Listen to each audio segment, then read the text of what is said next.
A mother is hiding her face in her hands so her children cannot see her cry. They are being carried away by a soldier who could not save her. She has just told them she loves them. She has just told them to live. The moment they are out of earshot, she covers her mouth and whispers that she does not want to die alone. Nobody in the show ever finds out that she said it. That is the first hour of Attack on Titan, and it is the kind of small, careful piece of writing the show kept making for 10 years. Tonight is a slow walk through 10 of the most emotional episodes in the series. Welcome to Anna Brain. Let's get started. Section 1. To You in 2000 Years. The Mother and the Smile. The first episode of Attack on Titan does something most shows would never risk in their opening hour. It introduces a family, gives them a quiet morning, lets them argue about dinner plans, and then kills the mother in front of her son before the credits roll on the second episode. That choice sets the temperature for everything that follows. The show is telling the audience, before they have learned a single character's backstory, that nothing here is safe and no one is protected by the rules of normal storytelling. But the death itself is not what makes this episode hurt. The hurt lives in the small choices the writers and animators made around the death. The way Carla Yeager argues with her son about being a soldier the morning before. The way she begs him not to leave. The way she dies pinned under the wood of her own house, her legs crushed, asking the people she loves most in the world to leave her behind and run. The episode is set in a small town called Shiganshina, tucked into the outermost wall of the human world. The town is peaceful in the way small towns and stories tend to be peaceful right before something terrible happens to them. People sell bread, children play.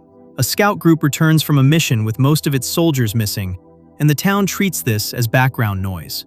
Eren Yeager, 10 years old, watches the parade and decides he wants to be one of those soldiers when he grows up. His mother does not want him to.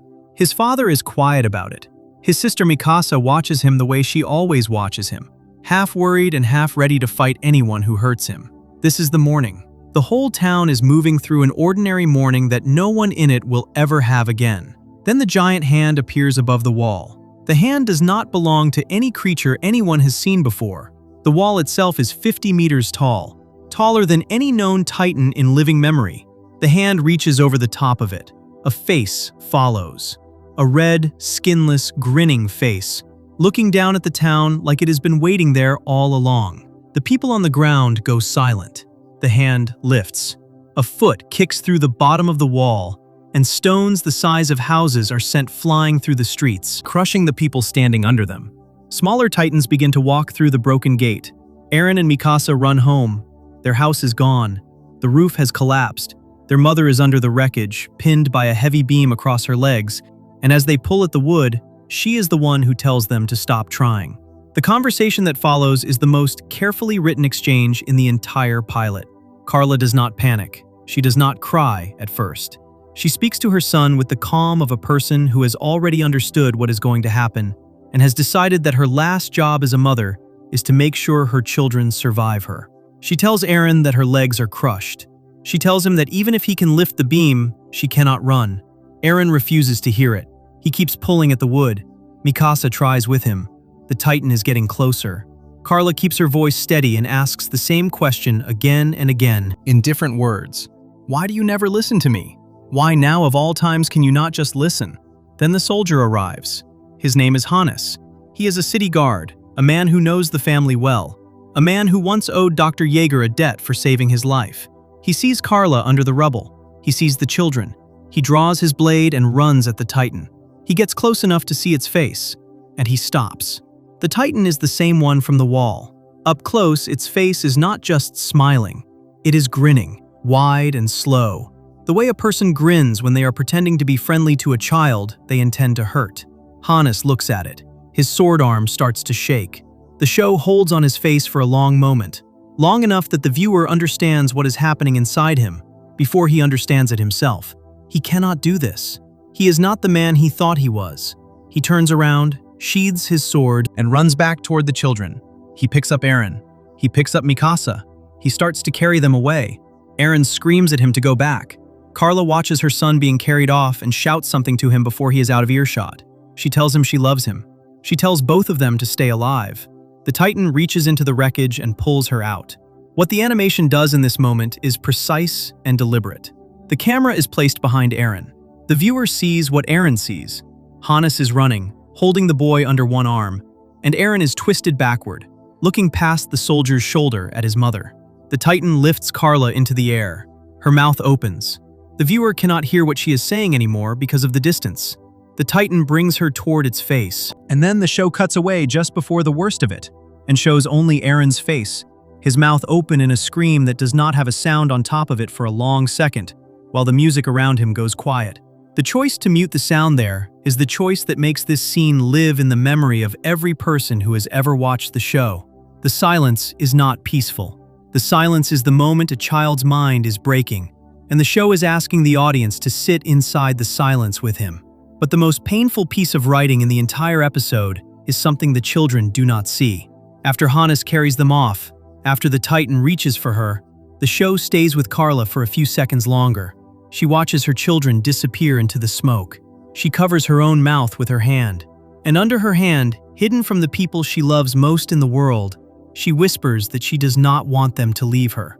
She does not want to die alone. She has been brave for them the entire time, has insisted that they leave, has made her voice steady so they would believe her. And the moment they cannot hear her anymore, she is just a woman in pain who is about to die and is terrified. The audience hears it. Aaron and Mikasa never will. That whisper is the seed of the entire show. It is the writers telling the audience, in the first episode, that the people in this story are going to perform strength they do not feel for the sake of the people they love. They are going to lie to the people they love about how scared they are. They are going to die, sometimes, with their last words being kind ones, and the truth of what they were feeling will never be spoken out loud. The show will spend 10 years and almost 100 episodes returning to that same idea, in different shapes, with different characters, in different settings. But the first time it makes the argument, it makes it with a mother under a beam of wood, hiding her tears behind her own hand. The Titan that eats Carla is a creature called the Smiling Titan. The show does not give it a name in this episode. The show does not tell the audience anything about where it came from or why it appeared at the wall on this specific morning. It is just a thing that smiles while it kills. And that grin is the show's first major argument about the shape of horror in this world. The horrors here do not arrive looking like horrors. They arrive looking pleasant. They arrive looking gentle. The thing that takes Carla from her son is wearing the face of someone enjoying a good afternoon. This is going to matter for the next 10 years of the story. Almost every villain the show introduces will be revealed eventually to look like a normal person, to act like a normal person, to love their families and worry about their friends and have their own grief and their own reasons. The Smiling Titan in the first episode is the show's earliest version of that argument. The face that takes everything from you is not the face you were expecting. It might even be a face that, in a different life, would have been kind. Hannes survives the day. He carries the children to safety. The show does not punish him in the moment for running away from the Titan, but the show does not forget what he did either. He will spend the next 5 years of his life carrying the memory of the woman he was supposed to save. The audience will see him drinking too much. The audience will see him standing apart from other people. He will be a soldier, eventually, and a good one, and one of the warmest characters in the early seasons. But he is also, for the rest of his life, a man who knows that on the most important morning of his life, he turned around. The show is not interested in shaming him for it. The show is interested in the long, quiet weight of carrying that around. There is one more piece of this episode that becomes more painful with time. Earlier in the morning, before any of this happens, Aaron and his mother argue about him joining the soldiers. Carla is sharp with him. She tells him not to do it. She tells him it is suicide. Aaron storms off. The argument is the kind of small, ordinary argument a mother and a 10-year-old son have 100 times across a childhood.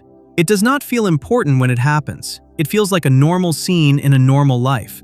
The kind of scene the show is using to make the family feel real before it takes them apart. But the argument is the last full conversation Aaron and his mother ever have. The next time they speak, she is under a beam of wood and he is trying to lift it off her. The next time he sees her, she is in the hand of the Smiling Titan. He never gets to apologize for storming off.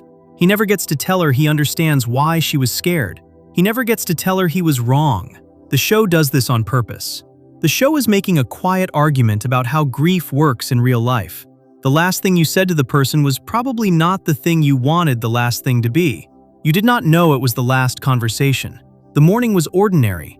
You were not paying attention. By the end of this hour, Aaron has watched his mother die, has been carried away from the only home he has ever known, and has decided something inside himself that will drive him for the rest of his life. He looks back at the smoking ruin of his town. He swears that he will kill every Titan in the world. He swears it the way a child swears something, with all of the strength he has and none of the understanding he is going to need. The show does not roll its eyes at him for this. The show treats his promise with respect, but the audience can already feel that something has gone wrong inside him in a way that is not going to heal. The boy at the start of the episode wanted to see the world outside the walls because he was curious. The boy at the end of the episode wants to see it because he is angry. The show has spent 45 minutes turning him from one into the other. That is the trick of the pilot, and it is the reason the show was able to do everything it did across the next 10 years of its run.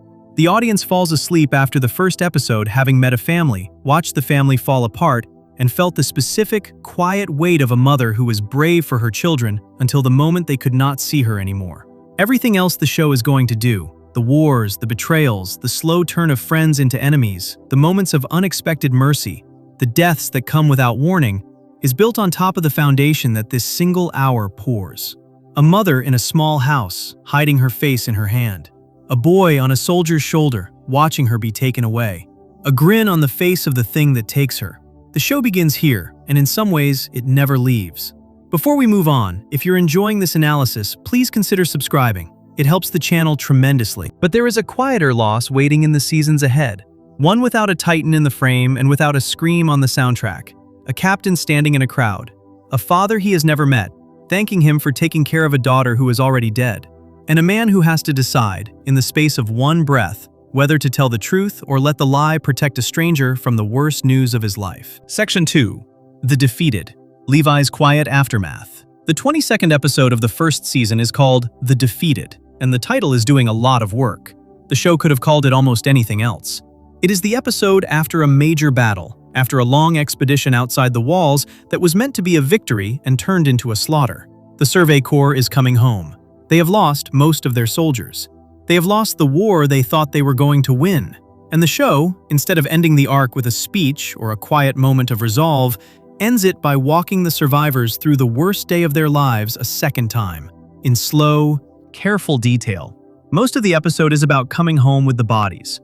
That is the part the show wants the viewer to sit with. Not the fight, not the chase, the going home. The story so far is simple to follow. The Survey Corps left the walls on what was called the 57th Expedition. Their plan was to capture or kill a strange new Titan called the Female Titan, which had been hunting them with a level of intelligence no Titan had ever shown before. The expedition went badly.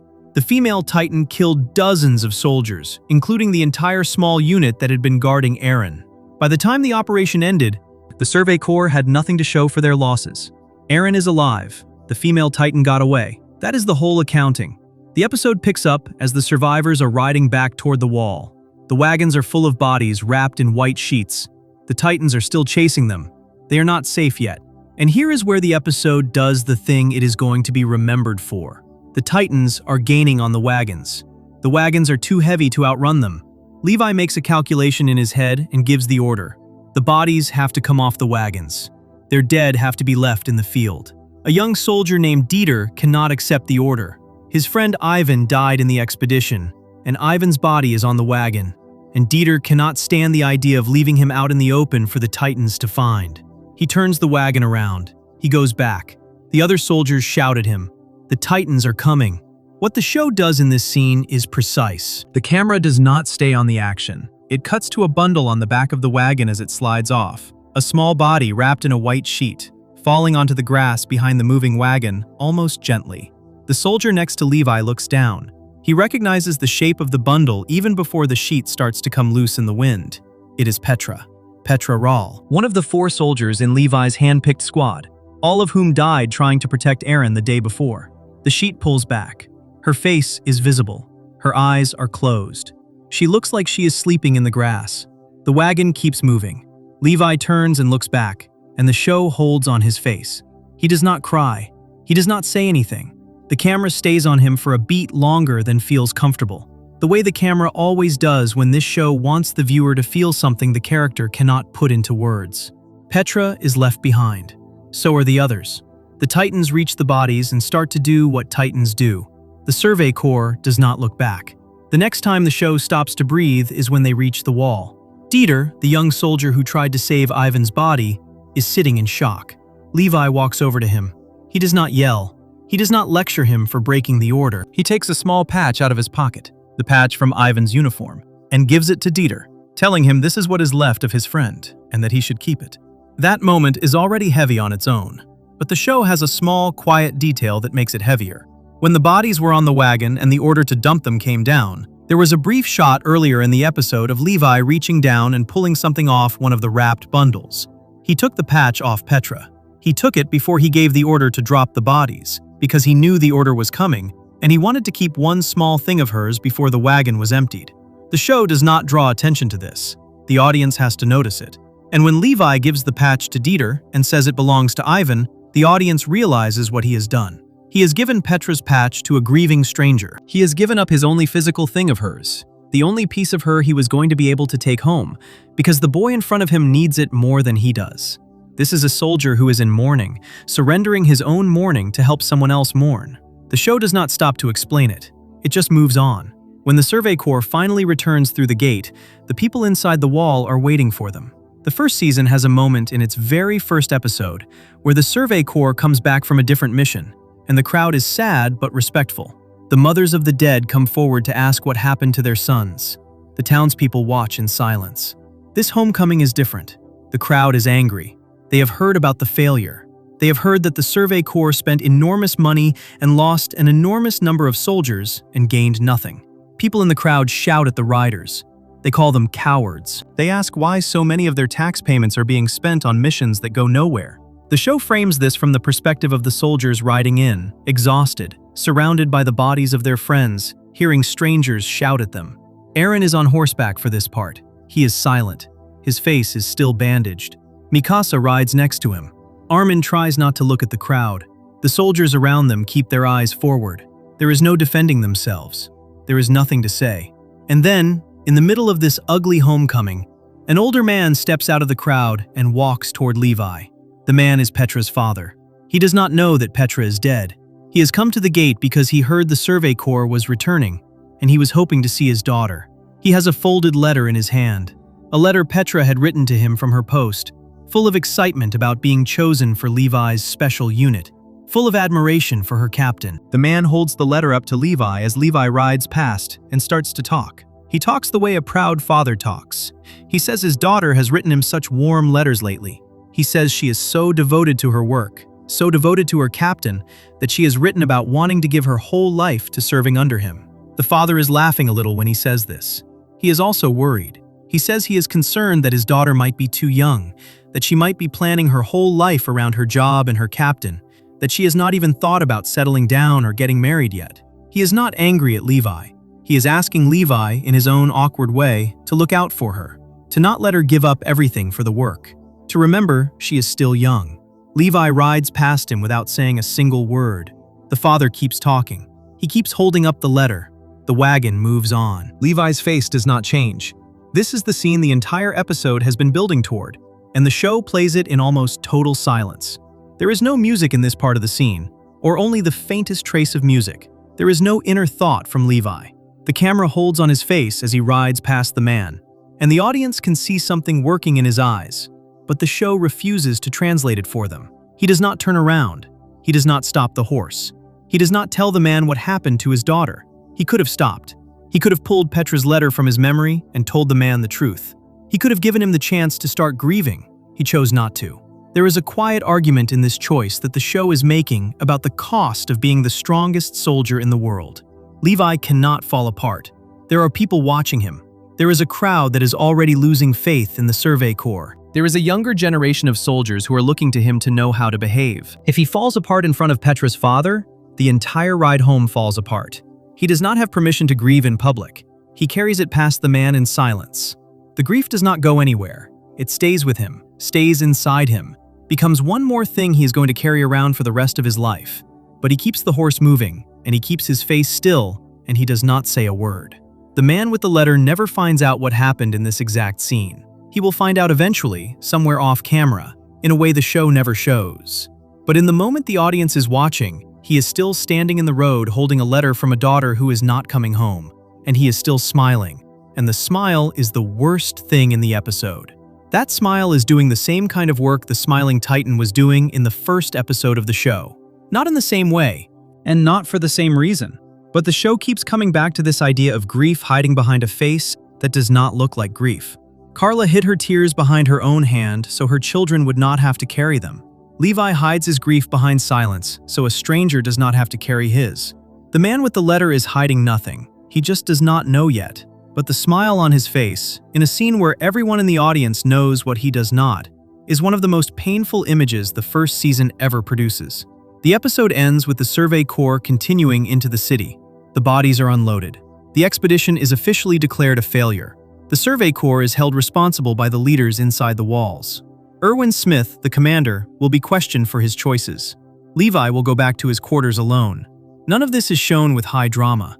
The camera lingers. The pace slows. The episode is simply letting the loss sit, the way real loss sits, in the hours after a funeral when everyone has gone home. What this episode is teaching the audience, on a quiet level, is something the show is going to keep teaching across all 4 of its seasons. The cost of survival in this world is mostly paid in private. It is paid in the moment a captain looks back at a body in the grass. It is paid in the moment he hands a stranger's grief patch over to another stranger because that other stranger needs the comfort more. It is paid in the moment he rides past a smiling father and refuses to break his heart in front of a crowd. The audience never sees Levi cry in this episode. The show does not need him to. The audience knows. Before we move on, if you're enjoying this analysis, please consider subscribing. It helps the channel tremendously. There is a smaller hero waiting in the seasons ahead. 2 boys hiding from a Titan in a tower, watching their friends and family die through the windows. And one of them is going to make a small, quiet decision about who deserves to live, and the choice will follow him for the rest of his life. Section 3. Warrior. The conversation that breaks everything. The 6th episode of the 2nd season is one of the strangest pieces of writing in the entire show. The reveal it contains is one of the biggest in the whole story. It is the moment the audience finds out who broke the wall in the very first episode, who killed Aaron's mother, who has been hiding inside the Survey Corps the entire time. A revelation of that size, in almost any other show, would be saved for a stormy night, a confrontation, a moment of high music and shouting. Attack on Titan does the opposite. It puts the reveal in the middle of a quiet conversation, on top of a wall, on a gray afternoon, between 2 soldiers who look so tired they can barely stand up. The episode is called Warrior. The title is a clue to what the show is doing. The 2 boys at the center of this episode are not just soldiers, they are something else, something the audience has not yet been given the word for. The episode is the moment they stop being able to keep that word hidden. Some context first.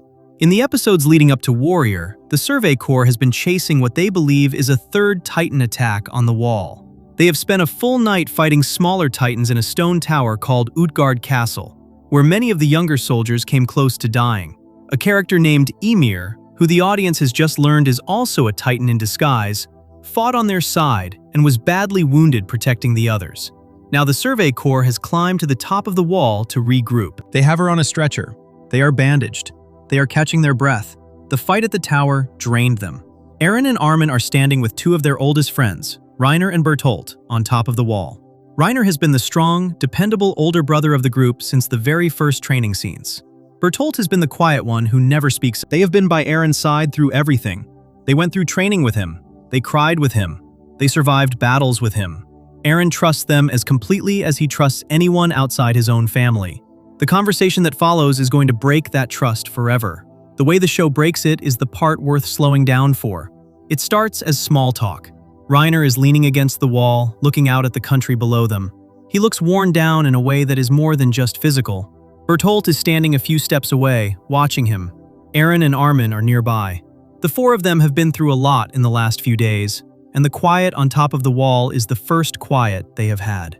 Reiner says, almost to himself, that he is starting to think a soldier's life will kill him long before any Titan does. He does not mean this in a dramatic way. He means it the way a person who has not slept properly in months means it. He sounds homesick. He sounds like he wants to go home and never see another battle for the rest of his life. Bertolt picks up on the word home.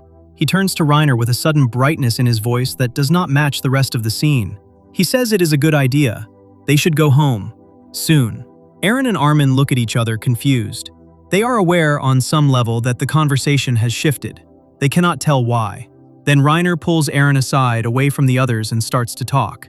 What he says is the most important sentence in the entire season. He tells Eren that 5 years ago, he and Bertolt broke the wall. He tells Eren that he is the armored titan, the one that smashed the inner gate. He tells Eren that Bertolt is the colossal titan, the giant face that appeared above the wall on the morning Eren's mother died. He says it plainly, almost gently, the way a person admits to something that has been weighing on them for years. There is no music swelling under his voice. The camera is not even close on his face. Some of the dialogue is delivered from a distance, with the wind moving through the scene. Eren does not understand what is happening at first. The audience does not either. The reveal is so quietly placed, so flatly delivered, that the brain takes a few seconds to register it. Reiner is standing there in his Survey Corps uniform, with bandages on his arm, telling Eren that he is the monster from the worst day of Eren's life, and his voice does not change. Eren tries to laugh it off. He tells Reiner he is just tired. He tells him he must be talking nonsense from exhaustion. Reiner, for a brief second, agrees. He says it does sound crazy. He apologizes. He says he has been here so long he almost started to believe he was one of them. He says he and Bertolt were just children when they came to this island, that they have been pretending to be soldiers for so long that the pretending started to feel real. Bertolt, who has been listening, jumps in to say the same thing. They are just tired. They are confused. They should ignore what was said. Both boys, for a single beat, try to take the confession back. They try to put the genie back in the bottle. But then something inside Reiner finishes breaking. He stops apologizing. He stands up straighter. He looks at Eren and his voice changes. He says he has come too far. He says he has to finish his duty as a warrior. He pulls the bandage off his arm, and the wound underneath, which should be bleeding, has already healed. The audience sees the smoke of the healing. Eren sees the smoke of the healing. The conversation is over. This is the moment Mikasa, who has been listening from a short distance away, draws her blades and tries to kill them both. The fight starts. Reiner and Bertolt transform. Lightning shoots up from the wall. Reiner's giant armored body grabs Eren. Bertolt's colossal body picks up the unconscious Ymir. Eren transforms into his own Titan form, screaming, and goes after them. The action is what most people remember from this episode. The action is also not what makes the episode emotional. The emotional weight of Warrior lives in the 7 or 8 minutes before the action starts. In the quiet conversation at the top of the wall, where 2 boys who have been carrying a secret for 5 years finally cannot carry it anymore. There is a specific kind of writing happening here that the show does better than almost any other animated series. The reveal of who the armored and colossal titans really are is not framed as a betrayal scene. It is framed as a confession scene. The difference matters. A betrayal scene asks the audience to be angry with the person doing the betraying. A confession scene asks the audience to feel something more complicated, to sit with the person making the confession, to understand even a little why they have been carrying what they were carrying. Reiner does not sound proud when he tells Eren who he is. He sounds tired. He sounds like a person who has been holding his breath for 5 years and finally needed to exhale. The voice performance by the Japanese actor Yoshimasa Hosoya is one of the most careful pieces of acting in the entire show. He could have played the line as a villain unmasking himself. He could have played it as a triumph, a sneer, a reveal of a hidden enemy. He chose to play it as a person who is breaking. The line that lands hardest is the one where he says he does not know what is right anymore. He says it almost to himself. What the show is doing with this scene, in the larger arc of its story, is something that does not become clear until many episodes later. Reiner is not what the audience thinks he is. He is not a sneaky enemy who has been laughing at the soldiers behind their backs the entire time. He is a child soldier from a foreign country, sent to this island when he was barely a teenager, told that the people on this island are devils who must be wiped out, and ordered to spend his life pretending to be one of them in order to destroy them. The longer he has lived here, the more he has come to know the people he is supposed to be killing. The more he has known them, the harder it has become to remember why he is here. By the time he sits on top of the wall and confesses, his own mind has begun to crack apart. 2 voices live inside him now. The soldier who has been pretending, and the warrior who was sent here to kill, and they no longer agree on which one is real. The show will name this exact split a few episodes later, when Reiner is shown talking to himself in a cave, switching between the 2 voices. But in this conversation, the split is already there. The audience can feel it without being told. He tells Eren the truth, and then immediately tries to take it back, because part of him does not want it to be true. Part of him would rather keep being the soldier than go back to being the warrior. But the warrior wins. He pulls the bandage. He commits. Bertolt, the quiet one, has been watching this with a kind of horror. He is the one who tries to stop Reiner from confessing. He whispers to him, asks him what he is doing, asks him to stop. Bertolt is not built for this moment. Bertolt has been playing the same long game for the same 5 years, but he has been doing it by keeping his head down and saying as little as possible. The thought of revealing himself in broad daylight, on top of a wall, in front of his oldest friends, is not something he has prepared for. The show will spend later episodes showing how much of his life has been lived in fear, how much of his loyalty to Reiner is the loyalty of a child who needs an older brother to lean on. In Warrior, he is the one trying to keep the lie alive a little longer. He fails because Reiner does not let him. Eren's response in this scene is its own quiet thing. He does not yell at first. He does not throw a punch. He sits there and tries to talk Reiner out of having said it. He tries to give Reiner a way to walk it back. Eren wants the lie to be the truth. He wants his friends to still be his friends. He wants the morning to keep being a normal morning. The show holds on his face as the smoke rises from Reiner's arm and the lie falls apart in front of him. And the look on his face is not anger yet. It is grief. He is watching two friends die in real time, even though both of them are still standing in front of him. The episode ends with Eren in his Titan form, throwing himself at the armored Titan, screaming. The show will spend the next several episodes resolving the chase, but the emotional shape of the season is set in this one scene. The audience now knows that the people who killed Eren's mother have been standing next to him for years. The audience also knows, before Eren does, that those people are not monsters. They are tired children. They are warriors who were not given a choice. The show is asking the audience, very early in its run, to hold both of those truths in the head at the same time. A wall in the rain. Two friends pretending to still be friends. A confession that nobody wanted to give and nobody wanted to hear. The first truly enormous secret the show has been keeping is told in a voice barely louder than a whisper, and the audience feels the size of it precisely because of how small the voice is. Before we move on, if you're enjoying this analysis, please consider subscribing. It helps the channel tremendously. 5 years after this confession, the smiling Titan that took Carla will return. The boy who watched her die will be older. The face of the Titan will not have changed. And on a battlefield in his hometown, a soldier from his childhood will charge straight at the thing that haunts him, with one last debt to pay. Section 4. Scream. The smiling Titan returns. The final episode of the second season is the show closing a wound it opened in the very first hour. 5 years of story have passed since Eren watched his mother die in the hand of a grinning Titan. 5 years of training, of fighting, of becoming a soldier, of swearing revenge, of waking up at night thinking about her. The show has not forgotten. The audience has not forgotten. And the show, in its own quiet way, has been waiting for the right moment to bring the smiling Titan back to face the boy who has been chasing it inside his own head ever since. The episode is called Scream, and the title is a clue to what is coming. Eren is going to scream in this episode in a way he has not screamed since the morning he lost his mother. The show is going to ask the audience to sit with the sound of it. Some setup first. The Survey Corps is in the open field outside the wall. In a battle, they are losing.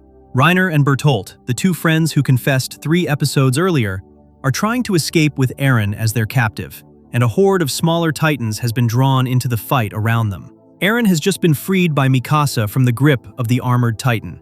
He is hurt. His hands are still healing from the last fight. His friends are scattered around the battlefield, trying to hold off the attack. Hannes, the same soldier who carried Eren and Mikasa away from their burning hometown 5 years ago, the soldier who failed to fight the Titan that killed Carla, is somewhere in the field with them. He has spent the last 5 years carrying that failure. The audience knows what Hannes did on the morning of the wall break. Hannes knows what Hannes did. He has never spoken about it, but the show has shown him drinking too much, has shown him holding a small, quiet shame inside himself for years. He has been waiting, without naming it, for a chance to make it right. Then, in the middle of the chaos, a Titan steps forward out of the crowd of Titans, and the audience sees the face. It is the smiling Titan. It is the same face from the first episode, the same wide, slow grin, the same tired eyes. It is not aged. It is not changed. The thing that took Carla is here, on this field, walking toward her son. Eren freezes. The show flashes back in a series of quick cuts to the morning Eren lost everything. The boulder on the house, his mother under the wood, her telling him to run, the Titan reaching for her. The audience sees it through Eren's eyes. The 5 years collapse into a single moment. The boy on the soldier's shoulder is right back where he was, helpless again, watching the same face come for the people he loves. Mikasa, who is hurt herself, tries to pull him back. Eren cannot move. The Titan is coming. And then, from the side of the field, Hannes charges. He is on horseback, with a blade drawn, riding straight at the smiling Titan with a kind of wild, terrible joy on his face. He shouts something to Eren as he passes. He swears, out loud, in front of everyone, that he is going to kill this Titan. He says it the way a person says a thing they have been waiting their whole life to say. The shame he has been carrying for 5 years has finally found a shape it can be put into. He is not running away from the Titan this time. He is running at it. What the show does next is one of the most heartbreaking choices it ever makes. Hannes, who is not a Titan-killing specialist, who is not a member of the Survey Corps, who was a city guard for most of his life, fights the smiling Titan well. The animation slows. He cuts at it. He dodges. He scores hits on its arms and its legs. For a few breathtaking seconds, the audience and Hannes together start to believe that he might actually do it. That the man who failed 5 years ago is going to redeem the failure, right here, right now, in front of Eren and Mikasa. That the wound the show opened in its first hour is finally about to close. And Eren, watching, knows what he has to do. He has to transform into his Titan form and help. He bites his hand. Nothing happens. His hand is still healing from the earlier fight. He bites it harder. Still nothing. The body that can become the most powerful weapon on the field has chosen this exact moment to fail him. He bites again, and the blood runs down his wrist, and the transformation does not come. Hannes is fighting alone. The smiling Titan, after a long moment of letting him fight, finally moves. The hand comes up. It is the same hand, the same shape that took Carla. It catches Hannes mid-swing. It lifts him off his horse. It brings him toward its mouth, slowly, with the same grin it has had on its face the entire episode. And before Eren or Mikasa can do anything, the Titan bites him in half. The show holds on the moment. There is no music swelling. There is the sound of the bite. There is Hannes' body falling. The Titan chews, slowly, with the same expression it has always had. And the audience understands that for this creature, this is just another day. Carla was just another day. Hannes is just another day. The grin does not change. Eren breaks. What happens next is, voice acting-wise, one of the most extreme performances in the entire show. Yuki Kaji, who plays Eren in the original Japanese, has been a screamer for Eren throughout the series. He has done a lot of yelling. But the sound he makes in this scene is something different. Eren starts to laugh. He laughs and cries at the same time, and the laughing tips over into screaming, and the screaming tips back into laughing, and it goes on for longer than is comfortable. He is not laughing because anything is funny. He is laughing because the same Titan that took his mother just took the man who was supposed to save her, and his own body refuses to work, and the cosmic shape of his life suddenly looks, for one moment, like a joke. The world has done the same thing to him twice. He cannot fix it either time. The scream is the title of the episode for a reason. Everything the show has been building, all the anger and grief and the years of swearing he would kill every Titan, comes out of him in a single, horrible noise. And in the middle of the scream, Mikasa moves to him. She is hurt. She can barely stand. She has just watched the same thing he watched. Her parents were taken from her once. The man who became her second father has just been eaten in front of her. She has every reason to be on the ground next to Eren, breaking apart with him. Instead, she stands up. She walks over to him, and she starts to talk. Mikasa is not a person who talks. The show has spent 2 seasons establishing this. She communicates through actions, through her body, through her sword. She has said almost nothing emotionally vulnerable to Eren in the entire series so far. Her love for him is one of the most obvious things in the show, and also one of the most carefully unspoken. She protects him. She follows him. She kills for him. She has never told him what he is to her in plain words. In this moment, with the Titan still moving and the fight still happening and Eren still screaming, she tells him. She thanks him. She thanks him for being beside her when she was a frightened child. She thanks him for showing her how to live. She thanks him for the red scarf he wrapped around her on the worst night of her childhood, the scarf she has worn ever since. She tells him that the time he has given her has been the only real time she has had. She is crying as she says it. The show frames her face in soft, almost glowing light, and the rest of the battlefield falls quiet behind her. The framing is intentional. The animation team gives the scene a slight haze, a gentle warmth, a softness that does not belong to the rest of the episode. The two of them are kneeling on a battlefield in the middle of a slaughter, surrounded by titans, with Hannes's body somewhere in the grass behind them. And the show frames the moment between them as if they are the only two people in the world. Mikasa leans toward him. The show keeps the scene quiet. There is a long, suspended second where the audience is allowed to think she is going to kiss him. She does not. Or she might have, and the moment passes before it can land. Eren, instead of leaning in, reaches up and touches the scarf around her neck. He says, in a voice that has finally come back down out of the screaming, that he will wrap it around her again, as many times as she wants, now and forever. It is the closest Eren has ever come, in the entire show so far, to telling Mikasa what she is to him. It is also the most he is capable of saying. He cannot meet her words with words of his own. He can only meet them with the scarf, the same scarf, the one piece of physical comfort he has ever given her, the thing that has been between them since the night her parents died. He gives it back to her, in spirit, in the middle of the worst moment of both of their lives. And then he stands up. He punches the smiling Titan with his still healing hand. The blow is small. The Titan barely notices.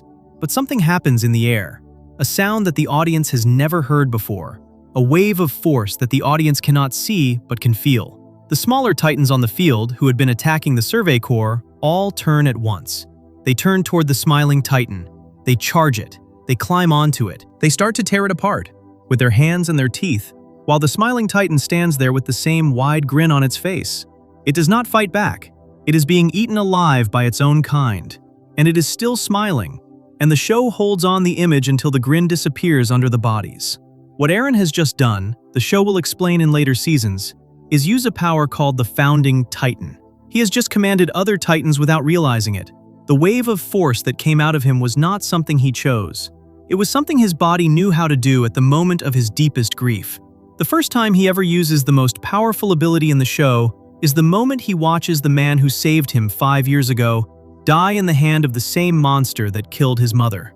The smiling Titan disappears under the pile. The wound that opened in the first episode has finally closed. It is not closed cleanly. Hannes is gone. Carla is still gone. The grin is still inside Eren's head, but the show has paid back its oldest debt in the most terrible way it could. The episode ends with the Survey Corps retreating. Eren rides on a horse with Mikasa. She holds onto his back. He is silent. The sun is setting behind them. And in a brief, almost hidden shot at the end of the episode, the show cuts to a figure standing far away in the trees, watching the battlefield from a distance. A tall, ape-like Titan with eyes that glow in the dark, and a smaller human figure in shadow standing next to it, watching the Survey Corps retreat. The audience does not yet know the name of either of them. The audience will learn it soon. The boy who screamed will keep moving forward. He has paid the debt of his mother, and he has lost a second father in the same hour. And he has unlocked something inside himself he does not yet understand. The show is about to give him a few seasons of relative peace before it tears that peace apart too. But for now, for this one ride home through the dusk, with Mikasa's arms around him and the sun going down behind the wall, Eren is allowed to be tired. Before we move on, if you're enjoying this analysis, please consider subscribing.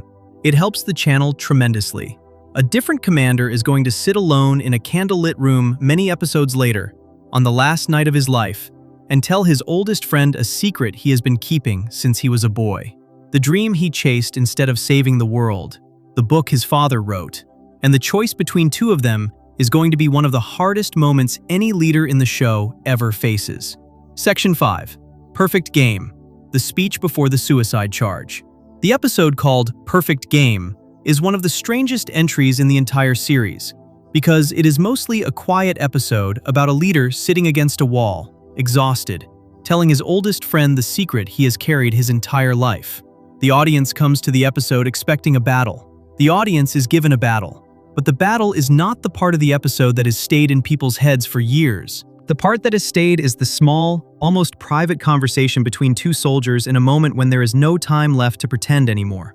The setup matters. The Survey Corps has finally returned to Shiganshina, the town where the entire story began, the town Eren and Mikasa lost their family in, the town the colossal Titan kicked open all those years ago. The mission is to take it back, plug the hole in the wall, and finally find out what is in the basement of Eren's old house, a basement his father Grisha hid a journal inside. The Survey Corps believes the truth of the world is in that basement. They have walked into Shiganshina ready to fight for that truth. What they did not know, walking in, was that an enemy with more power than any of them had imagined was waiting for them on a hill outside the town. That enemy is the Beast Titan, controlled by a man whose face the audience has only barely seen. A tall, thin figure with glasses and a beard, standing among smaller titans, throwing boulders the size of houses at the Survey Corps from far away. He breaks them apart with his hands and hurls the pieces at the soldiers below. And the soldiers, who have spent their whole careers learning how to fight at close range, have no defense for any of it. Squad after squad disappears under the rocks. The screams cut off. The smoke rises. By the time the bombardment slows down, almost the entire force has been killed. What is left, when the dust settles, is Commander Erwin Smith, Captain Levi, and a small group of brand new soldiers who have never seen real combat before. That is the situation as Perfect Game opens. The Survey Corps that walked into Shiganshina is gone. There are maybe 20 people left, and the Beast Titan is still on the hill, picking up another rock. The moment the episode is remembered for happens when Erwin and Levi step away from the recruits to talk in private. The recruits are panicking. They are children, basically. They are watching their friends die. They are looking at Erwin for instructions, and Erwin, for the first time in maybe his entire career, does not have a clean instruction to give them. Levi proposes a plan. He says the recruits and Erwin should run. Erwin should take Aaron, get back behind the wall, save the people who can still be saved. Levi will stay behind.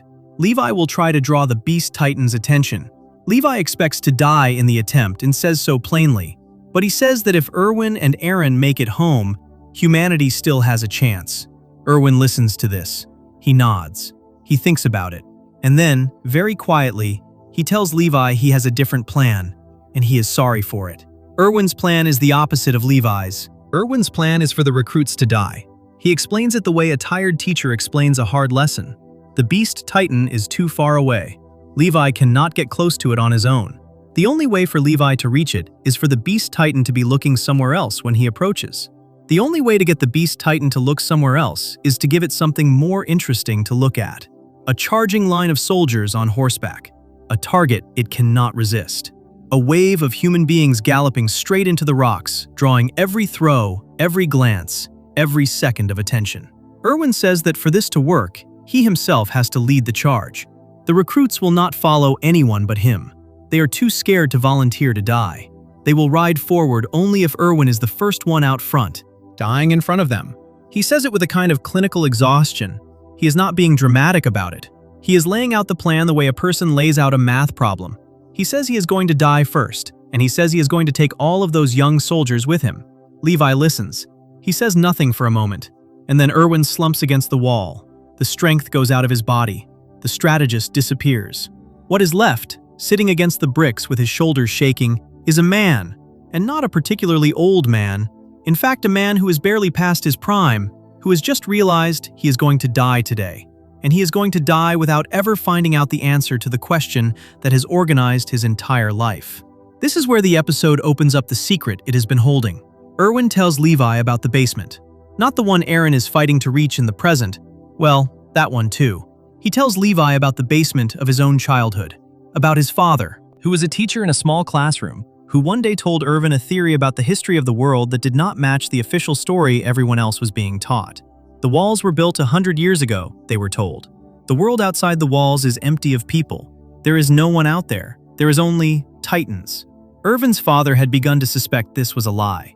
He had begun to wonder, quietly, if the people inside the walls were not the only people on Earth, if their memories had been altered, if the history they had been given was not the history that had actually happened. Erwin, as a small boy, had asked his teachers about his father's theory. He had asked too loudly. The military police came for his father shortly after. They took him away. They told the family it was an accident. Erwin spent the rest of his childhood understanding that his question had killed his father, and spent the rest of his adult life building an army he could send into the unknown to prove the theory true. The Survey Corps, the expeditions outside the walls, the decades of soldiers riding to their deaths. All of it, Erwin tells Levi, has been about the basement, about the journal his father wrote, about finding out, at last, whether the dream he shared with his father was a dream or a delusion. He says in the moment that he has been a con man. He has been pretending to lead the Survey Corps for the good of humanity, when really, he has been leading it for himself, for the chance to know. He says in a small voice that the dream is right there now, that the basement is waiting for them, just inside the city, less than a mile away. They could be in it tonight. He could finally read his father's book. But he is the only one who can lead this charge. If he leads the charge, he will die. If he dies, he will never see the basement. The dream he has chased for 30 years will end without him. Someone else will read the book. Someone else will know. He asks Levi a question. He asks if his dream was a childish thing. If the desire to know is selfish. If the soldiers who have died on the road to the basement died for a real cause, or for one man's curiosity. Levi does not answer the question. Levi kneels down in front of him. What Levi does in this moment is one of the most quietly difficult things any character in the show ever does. He could have lied to Erwin. He could have told him his dream was beautiful and worth every life it cost. He could have given Erwin the comfort of knowing he is going to die for a clean reason. Instead, he does something harder. He tells Erwin to give it up. He tells Erwin to stop chasing the basement. He tells Erwin that his fight is over, and the dream is going to have to be carried by someone else. And the only thing Erwin can do now is lead these children into the rocks and die in front of them. The exact words Levi says are not poetic. They are direct. He tells Erwin that he has fought well. He tells Erwin that the Survey Corps has come this far because of him. He says he is going to make the choice now. Erwin should give up the dream and die. Lead the recruits straight into hell. And in return, Levi will keep his promise. Levi will take down the Beast Titan. Erwin looks at him. There is a long moment where the audience does not know how Erwin is going to respond. He could refuse. He could insist on going to the basement himself. He could be selfish, one last time. After a lifetime of being selfish about this one thing, he nods. He smiles, faintly, and he stands up. The argument the show is making in this moment is one of the most adult arguments it ever makes. Erwin is not saved by his own strength. Erwin is given permission, by someone he trusts, to stop being strong. The dream that has driven him his entire life has finally become heavier than he can carry alone, and Levi takes it from him. Levi does not promise to read the book. Levi does not promise to find out what is in the basement. Levi just frees Erwin from the obligation of doing it himself. The kindest thing Levi can do for his oldest friend, in the last hour of his friend's life, is tell him he is allowed to let go. The episode does not stop there. Erwin pulls himself together, walks out to the recruits, and gives one of the most intense speeches in the entire show. He tells them that everything they have done is meaningless. He tells them that their dreams will be the same as everyone else's dreams once they are dead, pulverized by rocks, scattered in the dust, no different from any of the bodies on the field. And then, with the same clarity, he tells them that this very meaninglessness is the reason they have to charge. The dead before them gave them their meaning. They will give meaning to the dead who come after. The fight is not over. They die so the next ones can live. The recruits, who are crying, who are terrified, who are children, follow him. They mount their horses.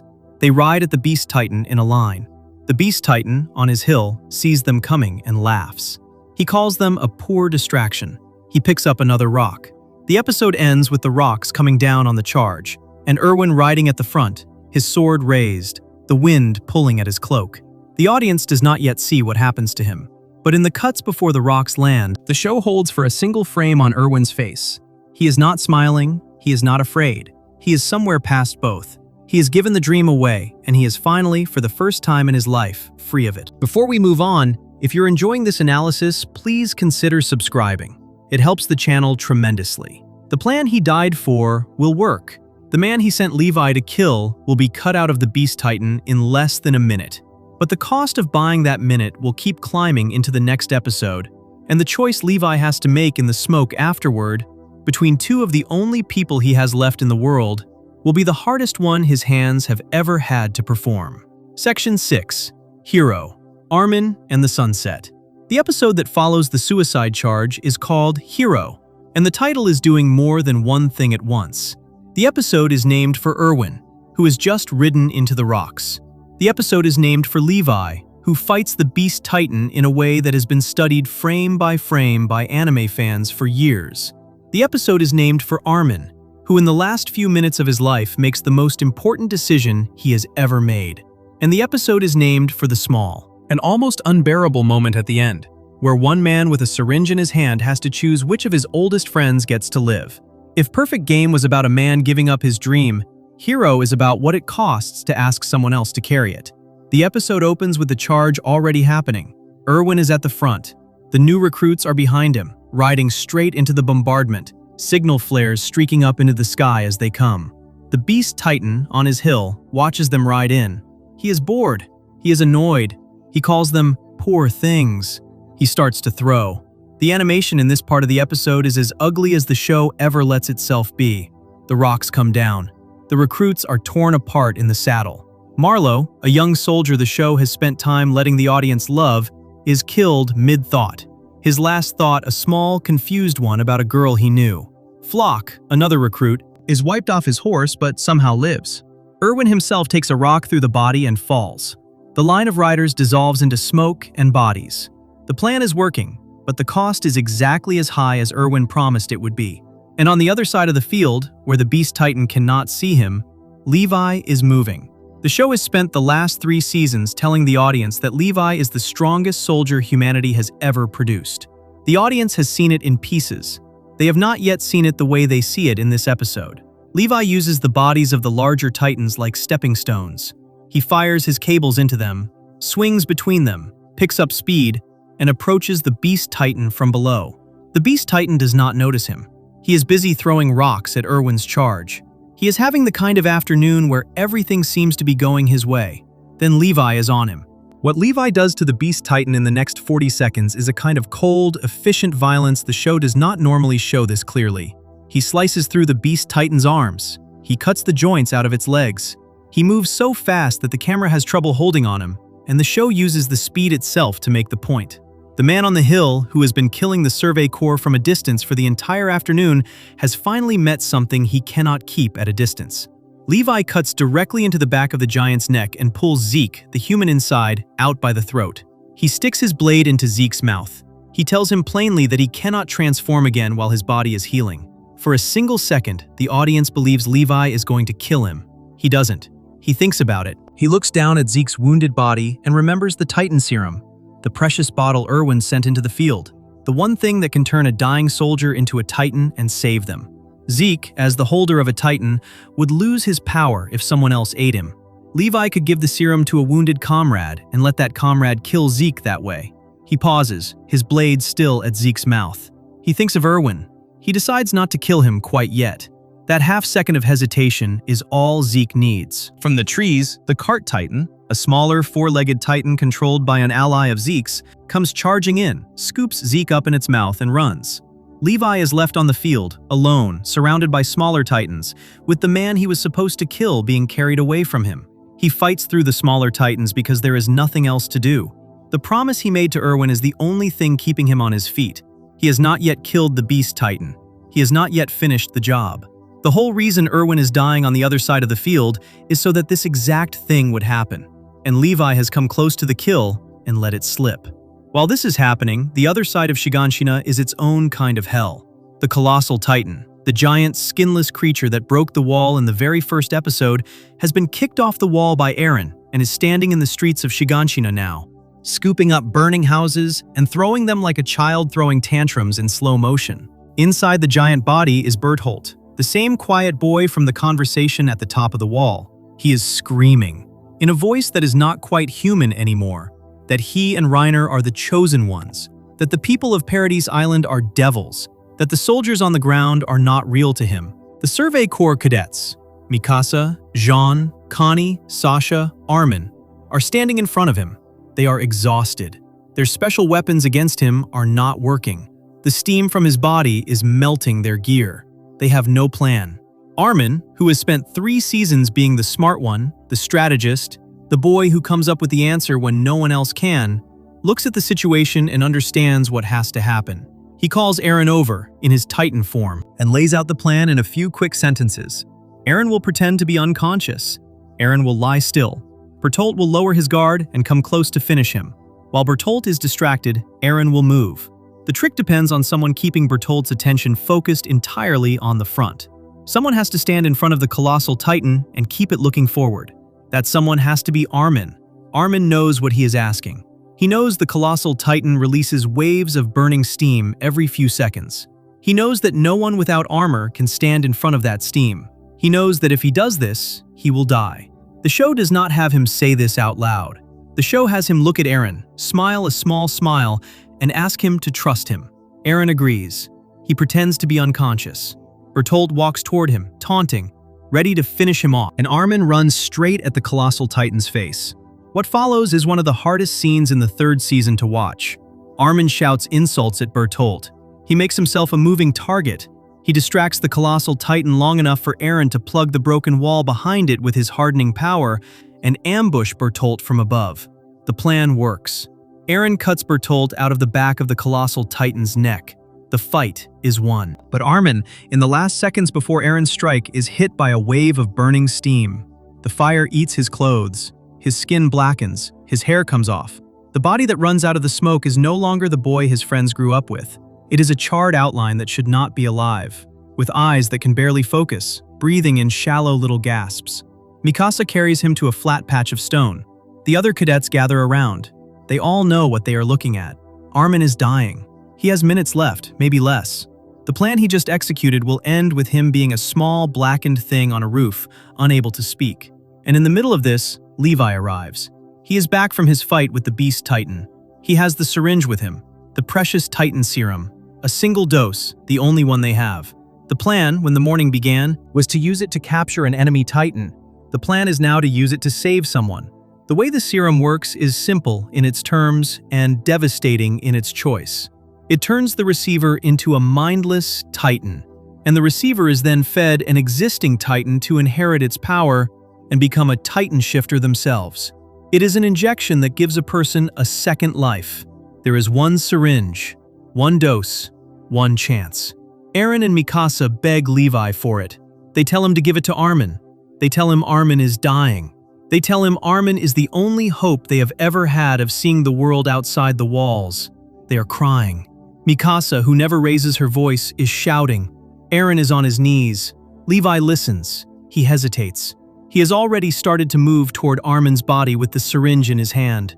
And in that exact moment, from the smoke at the edge of the rooftop, Flock arrives. Flock is the recruit who survived the suicide charge, the one Erwin's plan was supposed to consume, the one who somehow lived through the rocks.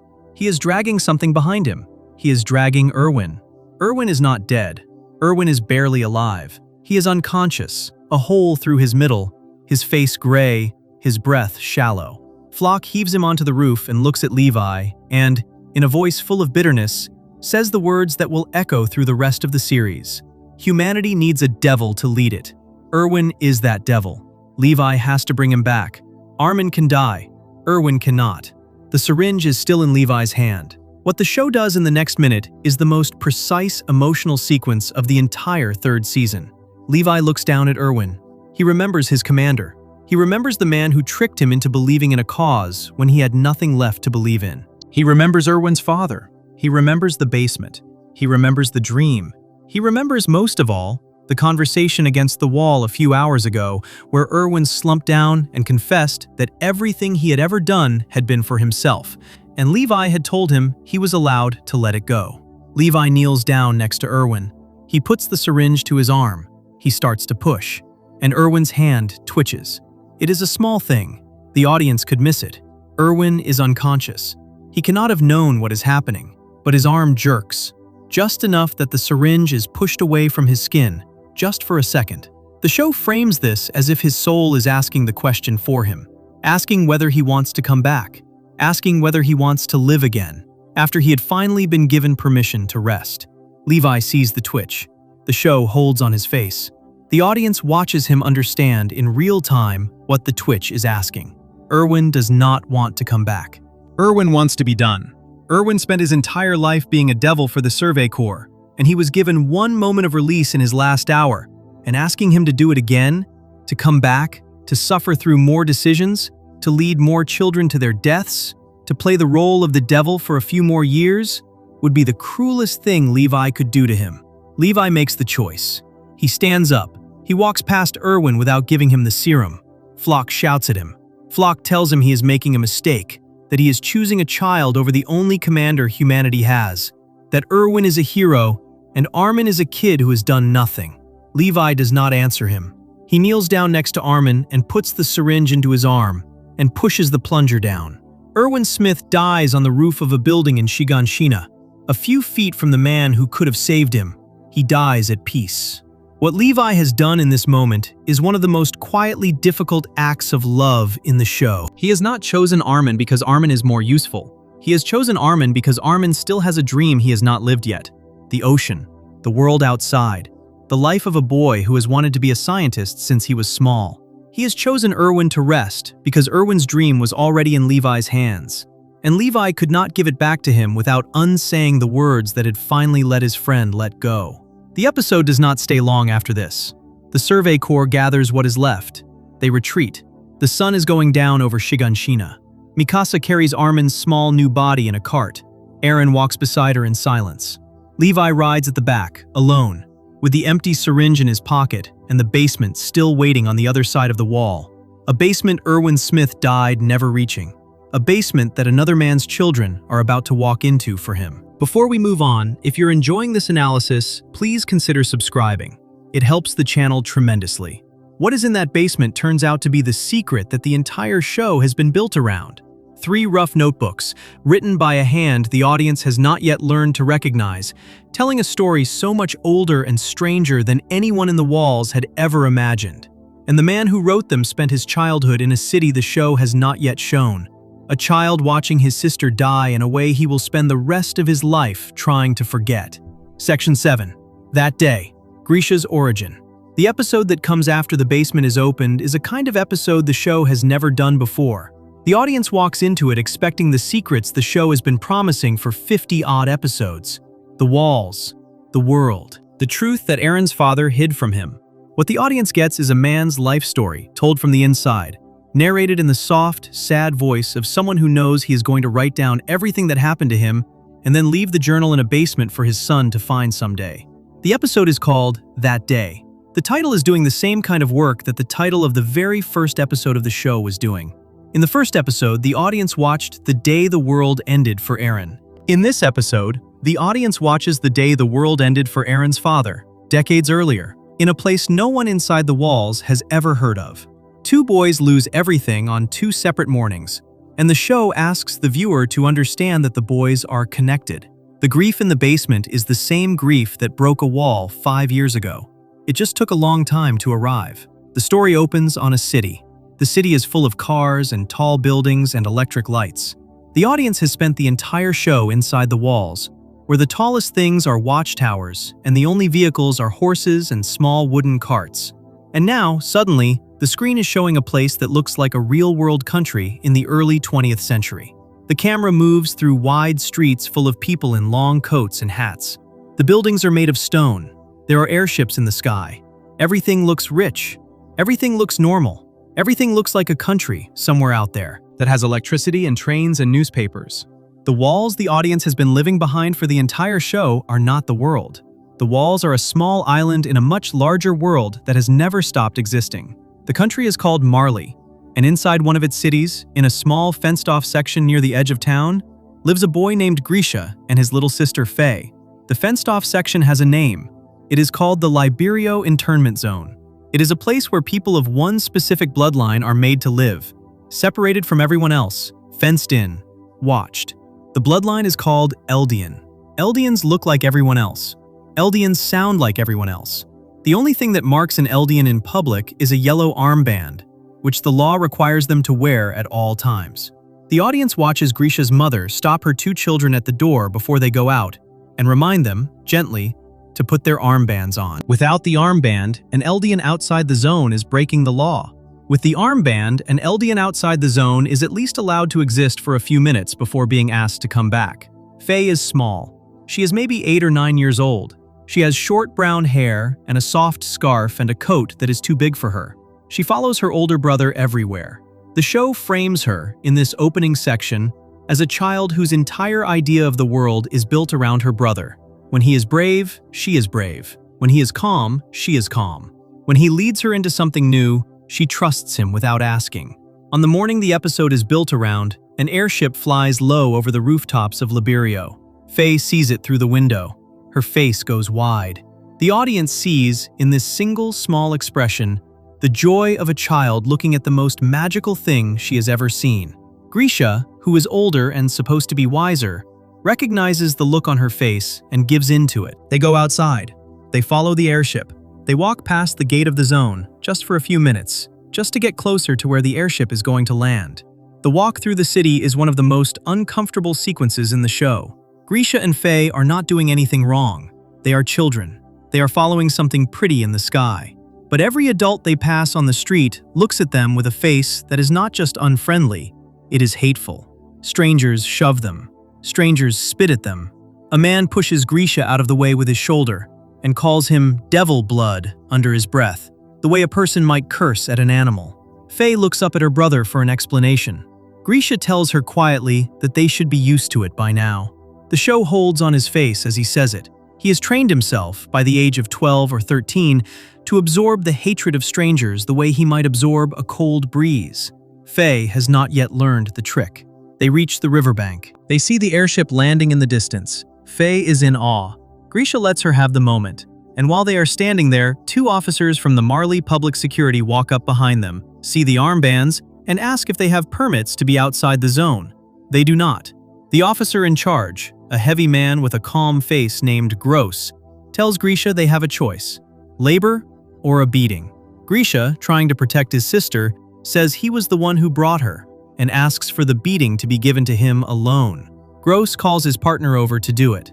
The partner, a thin man with hard eyes named Kruger, beats Grisha by the river while Faye watches, crying. The beating is severe. Grisha is on the ground when it ends. The audience stays with him, on his face in the dirt, while the two officers talk above him.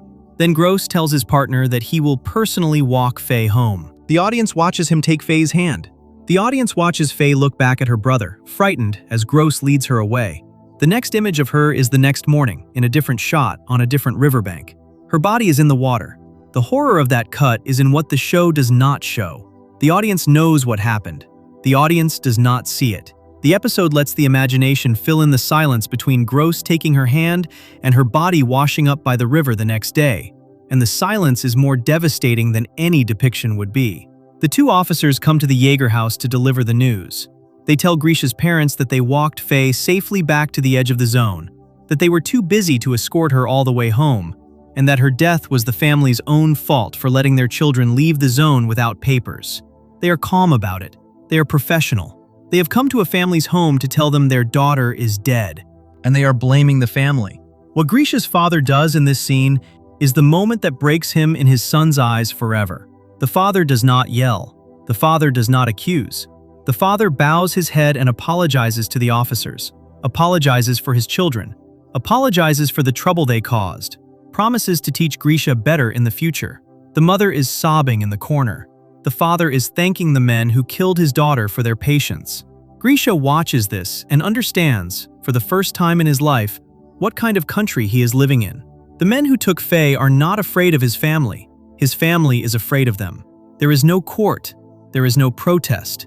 There is only the quiet, careful work of staying small enough that you are not killed, too. Later, in private, Grisha tries to tell his father the truth, that the officer was lying, that the men killed Faye, that the family should not be apologizing.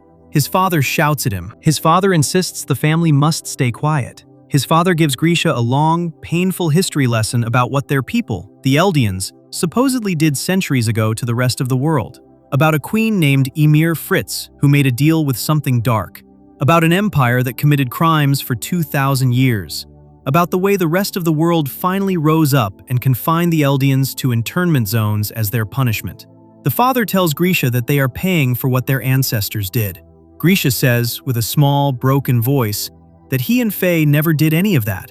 The father tells him it does not matter. The world remembers. The world has decided what they are. To be safe, they must agree to be small. The boy in the basement journal, the boy whose story the audience is reading, is the boy who was told this on the night his sister died. Everything Grisha does for the rest of his life is downstream of that single conversation. The episode jumps ahead 7 years. Grisha is 18. He has taken over his father's small medical practice. He is a doctor now. He is supposed to be a quiet, modest, useful Eldian, the kind his father wanted him to become. But a patient one day shows him a small mark on his arm, the mark of a secret group of Eldians called the Restorationists. The Restorationists believe the official history is wrong. The Restorationists believe their people were not the monsters Marley has spent generations claiming they were. The Restorationists are trying, in secret, to bring back the lost power of the Eldian Empire and reclaim the truth. The patient also tells Grisha what really happened to Faye. The audience is told, in plain words, that Faye was not killed quickly. The officer Gross gave her to dogs and watched it happen for sport. He has been doing it for years. Faye was one of many. This is the moment Grisha stops being a doctor and starts being a soldier. He joins the Restorationists. He gives his life over to them. He meets a woman in the group named Dina Fritz. Dina is the last surviving member of the old Eldian royal family. She and Grisha fall in love. They marry. They have a son named Zeke. They have a plan. A long, complicated plan that will take a generation. Zeke will be sent into Marley's military as a child, will become one of their special Titan shifter warriors, and will eventually use that position to help the Restorationists reclaim the founding Titan, the one Titan more powerful than all the others. The boy, when he is old enough, will save his people from the inside. Zeke is 7 years old when he turns them in. The audience does not get to see exactly why. The show will return to it later. But on a single quiet day, the small boy walks up to a Marleyan officer and tells him that his parents are members of the Restorationists. He gives them up. The whole resistance movement is rounded up the same afternoon. Grisha and Dina are taken in chains. They are put on a transport. They are shipped to a wall on top of a cliff at the edge of an island called Paradis. They are about to be turned into mindless titans and dropped onto the island to wander forever. Dina is turned first. The audience watches her body grow and her mind disappear. Before she changes, she promises Grisha that she will find their other son. Zeke had already become a warrior by this point and could not be reached, but they had a baby, a younger one, a child she had not seen in some time. She promises she will find him, even as a Titan, and protect him. Then she is no longer human. Her Titan form falls off the wall onto the grass below, and she walks away, into the trees. Grisha is next in line. The officer in charge is the same officer from the riverbank 30 years ago. Gross has aged. He still looks the same kind of calm. He is about to push Grisha off the wall. And then, before he can, his fellow officer, Kruger, the thin man who had beaten Grisha as a child, pushes him off instead. Gross falls. He is eaten by the same Titan he had just made. The man who killed Faye dies on the grass below the wall, slowly, in front of the brother who was never able to do anything about it. Kruger turns to Grisha. He explains in a few quick sentences that he has been a member of the Restorationists for years, that he is the secret leader they called the Owl, the informant inside Marley's military, the one who has been feeding them information from the top. He has been waiting for the right moment to act. The moment is now. He cannot survive this, but he can pass on what he has before he goes. He shows Grisha the small motion, a cut on the hand, a flash of light, that turns him into the attack Titan.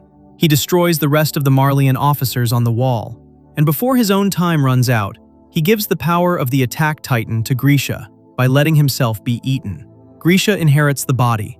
Grisha inherits the curse.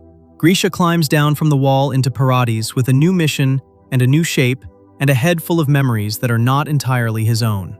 The boy who walked his sister to the river ends the episode as a man on a strange island, alone, with the power to become a giant, and a journal in his pocket waiting to be written. The show is making, in this single hour, an argument about how grief inherits. Grisha was a doctor before Faye died. He could have stayed a doctor. He could have lived the small, modest life his father begged him to live. The death of one little girl in a quiet city, in a country the audience had never heard of, is the seed of every Titan attack the audience has ever watched. The wall that broke in the first episode broke because of a riverbank 30 years earlier. The boy crying on a soldier's shoulder in Season 1 is crying because his father lost his sister and could not stop running from that loss until the day he died. The show does not say any of this out loud. The show simply tells the audience the story and trusts them to feel the shape of it. Before we move on, if you're enjoying this analysis, please consider subscribing. It helps the channel tremendously. A different family is going to have to face its own version of this exact loss in a few seasons. On a flying machine over the ocean, when a child raised on the same kind of stories Faye and Grisha grew up inside of, decides, for one brief moment, to pull a trigger. And the woman who falls will be the one person on the field whose laughter held the rest of them together. Section 8. Assassin's Bullet. Sasha's Death and the Empty Seat. The 8th episode of the 4th season is a victory episode. The Survey Corps has just finished a successful raid on the city of Liberio. They have killed military leaders. They have stolen an airship the size of a small building. They have rescued Aaron from his self-imposed mission inside enemy territory. They have, by every measure that matters in war, won the day.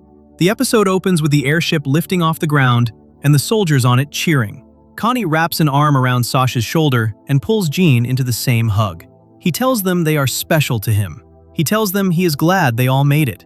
Less than 10 minutes later, 2 of those 3 are kneeling on the floor of the airship, trying to keep their friend alive. The episode is called Assassin's Bullet. The bullet itself is fired by a child. The child is the same age Aaron was on the morning of the very first episode. She has been raised in the same kind of small, fenced-off neighborhood Grisha and Faye grew up in a country that calls her people demons, in a school that has taught her that the people of Paradise Island are devils. Her name is Gabby Braun. She is 11 or 12 years old. She is good with a rifle. She is full of grief because her hometown has just been destroyed by people she has been told are not really people. And she has decided, as the airship lifts off, that she is going to find a way onto it before it leaves. The way she gets onto it is one of the cruelest small ironies in the show. A retreating Survey Corps soldier named Lobov, a former garrison commander, stays at the back to help his comrades escape. He is using his climbing gear to pull himself up the side of the rising airship. Gabby shoots him before he can reach it. His body falls. The cable from his gear is still attached to the airship, dangling. Gabby grabs the cable. She climbs up Lobov's own rope. Falco, her childhood friend, the boy who has been begging her not to do this, comes with her because he cannot stop her. The 2 of them ride a dead man's line into the sky. Inside the airship, no one is paying attention. The soldiers are celebrating. They are tired and bloody and laughing and breathing for the first time in hours. The body of Lobov hits the deck. They look up to see what made the noise.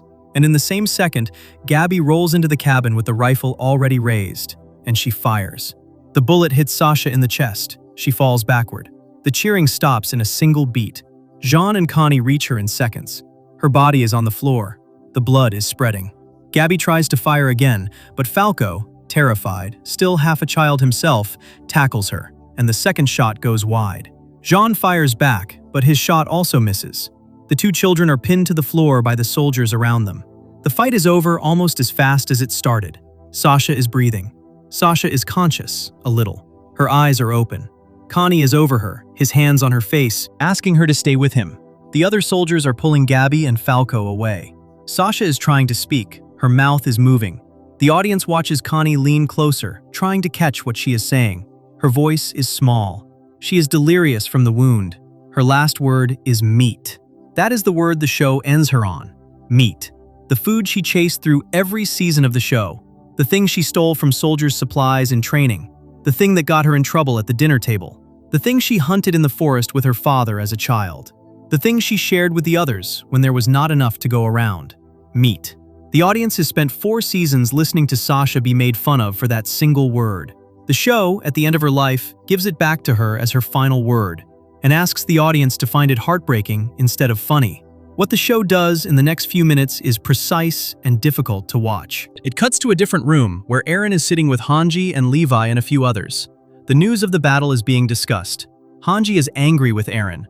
Hanji tells him that he abused the trust of the Survey Corps. Hanji tells him the world is going to come for them now, and that whatever he thinks he won today, he has not won. Then Connie comes into the room. His face is wrong. The audience can see, before anyone in the room can, that something has happened. Connie says it plainly. Sasha is dead. The room reacts in different ways. Mikasa and Armin go to the body and start to cry. Levi's face changes by a small amount, and a small amount is more than Levi's face usually changes. Hanji is silent. Jean follows Connie in, and there is a kind of stunned stillness in the way he stands at the door. The show does not give anyone a long speech. It just lets the silence do what silence does. And then Aaron, who has been sitting with his head down, asks a single question. He asks what her last word was. Connie, his voice breaking, tells him. What happens next is the moment that has stayed with the audience for years. Aaron laughs. It is not a normal laugh. It is the same kind of laugh he made on the field where Hannes died. The The laugh that is too close to crying for the brain to be able to tell the difference. He chuckles. The chuckle goes on for a second too long. The other people in the room look at him, horrified. Hanji looks like she is about to slap him. Levi looks like he is making a calculation about violence. The soldiers in the room have just lost one of their oldest friends, and the boy they grew up with is laughing about her last word. But the show does not let the audience hate Eren for the laugh. It does something stranger. It cuts inside Eren's head. It shows the audience what he is seeing while he laughs. He is remembering Sasha. Sasha with a piece of bread. Sasha hiding food. Sasha eating. Sasha cracking a joke at dinner. Sasha alive. He is laughing because the last word is exactly the word she would have wanted to leave behind. And the smallness of it, the perfect, ridiculous Sasha-ness of it, has caught him off guard. The laugh is the only thing his body knows how to do with the size of the loss. By the time the laugh ends, his face has crumpled, and the audience sees that he is not laughing anymore. He is somewhere underneath the laugh, and there is no word for the thing he is feeling. John breaks the moment. He blames Eren out loud. He says Sasha would still be alive if Eren had not dragged the Survey Corps into a war it did not have to fight. He is not entirely wrong. Eren does not answer him. The room sits with Sasha's body for a long time. What the show is doing with this death, in the larger arc of the season, is the most pointed argument it has ever made about cycles of revenge. Sasha is not killed by a Titan. Sasha is not killed in a battle. Sasha is not killed by anyone who knew her. She is killed by a child she has never met, who was raised on a different continent in a different language, who has been taught since she was small that the people of Paradis are demons. Gabby shoots Sasha because Sasha shot two of Gabby's friends an hour earlier. Sasha shot Gabby's friends because Eren attacked Liberio. Eren attacked Liberio because the warriors of Marley attacked Paradis. The warriors of Marley attacked Paradis because Marley wants the founding Titan back. Marley wants the founding Titan back because 2,000 years ago, an Eldian queen made a choice that everyone in the world is still paying for. Sasha falls down on the floor of an airship for a chain of reasons that started long before her grandparents were born. The show does not state the chain out loud. It does not have to. The audience has just watched, in the 7 episodes leading up to this one, the entire history of how the warriors and the Eldians came to hate each other. The audience knows where Gabby comes from. The audience knows what Liberio looks like. The audience has seen Faye's body in the river, has seen the dogs, has seen the armbands. And the audience watches the same kind of grief that turned Grisha into the man who broke the world, in a much smaller form, on a much smaller body, in the eyes of a girl with a rifle on the floor of the airship. The show does not stop with the moment of Sasha's death. It keeps tracking the consequences. A few episodes later, in a different episode called Children of the Forest, Sasha's father Artur sits down to dinner at a small restaurant in town. He is there because a Marleyan cook named Niccolo has invited the family. Niccolo had loved Sasha in his quiet way before she died, and he wants to feed her father the food she always loved. Sasha's adopted little sister Kaya is at the table. Gabby and Falco, who have escaped capture and been hiding under false names, are also there. Kaya does not know yet who they really are. In the middle of the meal, Niccolo finds out. He learns that the small, polite girl at his table is the one who shot Sasha on the airship. The grief he has been hiding inside himself comes out in a single, furious motion. He grabs a wine bottle. He swings it at Gabby's head. Falco throws himself in front of the bottle and takes the blow instead, and falls to the ground, bleeding. Niccolo is on the floor with a knife in his hand. Sasha's father is standing. The Survey Corps soldiers in the next room are running in. The whole table is in chaos. And in the middle of the chaos, Niccolo holds the knife out to Artur, Sasha's father, and tells him to do what he himself cannot. The knife is being offered to the man whose daughter has just been named. The audience expects him to take it. The audience expects, after everything Artur has lost, that he will at least allow himself the small, terrible release of revenge. Artur takes the knife. He looks at Gabby. He looks at his own family. And then he gives a small speech that has stayed with the show's audience for years. He talks about a forest. He says Sasha grew up in a small forest, hunting with him, and that he sent her out into a bigger forest because the small one was not enough. He says the bigger forest turned out to be the world, where children who leave home end up shooting other people and getting shot themselves. He says Sasha died in the forest because she wandered too long. He says the adults in the room have to stop sending children into the forest. He says someone has to be willing to put the knife down first. He puts the knife down. He tells Gabby he is glad she is okay. What Sasha's father does in this scene is a small, almost impossible act of grace. He has every reason to take the knife. The girl in front of him killed his daughter. The cook in front of him is begging him to make it right. His own family is breaking apart with grief, and he chooses, in the worst hour of his life, to be the one who breaks the cycle. He does not forgive Gabby because he no longer feels the loss. He forgives her because he has decided that the loss does not give him the right to add to the world's pile of dead children. His adopted daughter Kaya, in the same room, makes the opposite choice. Kaya was saved by Sasha years ago. Kaya owes her life to Sasha. Kaya cannot understand how anyone could kill her. Kaya picks up the knife from the table after Artur puts it down and goes for Gabby herself and has to be stopped by Mikasa. The show is making a deliberate point. Two members of the same family, looking at the same girl, make two different choices about whether the cycle continues. The father lets it stop with him. The daughter cannot. Sasha dies in an airship over the ocean. Sasha's father forgives the girl who killed her in a small dining room a few weeks later. The two scenes together make the same argument. Death in this show is rarely caused by anyone the dead person hated. It is caused by the slow, generational shape of a world where adults keep handing rifles to children and telling them who the enemy is. Sasha's last word is the word she chased her whole life. Her father's last decision in this part of the show is to refuse, after everything, to spend her death on more death. The show is going to spend the rest of its run trying to figure out whether Artur's choice can scale. Whether one father putting a knife down can actually stop the forest from eating any more of its children.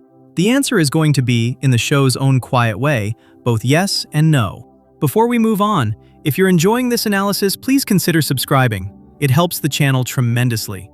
A few seasons later, two brothers will be standing inside the memories of their dead father. One of them will discover, for the first time, that the man he hated may have loved him after all. And the other will discover that the man he loved was, in his last living minute, terrified of him. Section 9. Memories of the Future. Two brothers walking through their father. The 20th episode of the second part of the 4th season is a different kind of episode than anything the show has tried before. There is no battle. There is no Titan transformation. Almost nothing happens in the present. The two characters at the center of the episode spend the whole hour walking through the inside of another man's head. The man is dead. The man is their father. And the brothers, who have spent their entire lives believing very different things about him, are about to discover, in the same hour, that they were both wrong. The episode is called Memories of the Future. The title is a clue to the strangest mechanic the show has ever introduced. The audience will understand it slowly across the hour. The short version is this. A Titan shifter, when they inherit their power, also inherits a kind of dream channel that lets them experience the memories of the people who held the power before them. And one specific Titan among the 9, the Attack Titan, has an even stranger property. Its current holder can send memories backward to the holders who came before. Everyone who ever held the Attack Titan was, in some quiet way, in contact with the future. Grisha, in his time, was in contact with Eren. Eren, now, is in contact with Grisha. The episode opens with the two brothers in a kind of dream space called the Paths, a flat plain of pale sand with a single tree at the center, a place where Titan shifters can meet and talk outside of the world. Eren and Zeke are standing on the sand together. They are not fighting in this moment, they are just talking. Zeke has spent the last several episodes believing his younger brother is being controlled, that someone has poisoned him, that the only way to make sense of what Eren has become is to assume their father's hand has been on his shoulder all along. He has decided to prove this to Eren by walking him through Grisha's memories. He thinks he is going to show Eren the truth about the man who raised him. He is going to be wrong, but he does not know that yet. The two of them step into the first memory together. They are inside a house in Shiganshina on a quiet evening, a long time ago. A young Grisha is sitting in a chair holding a baby. The baby is Eren.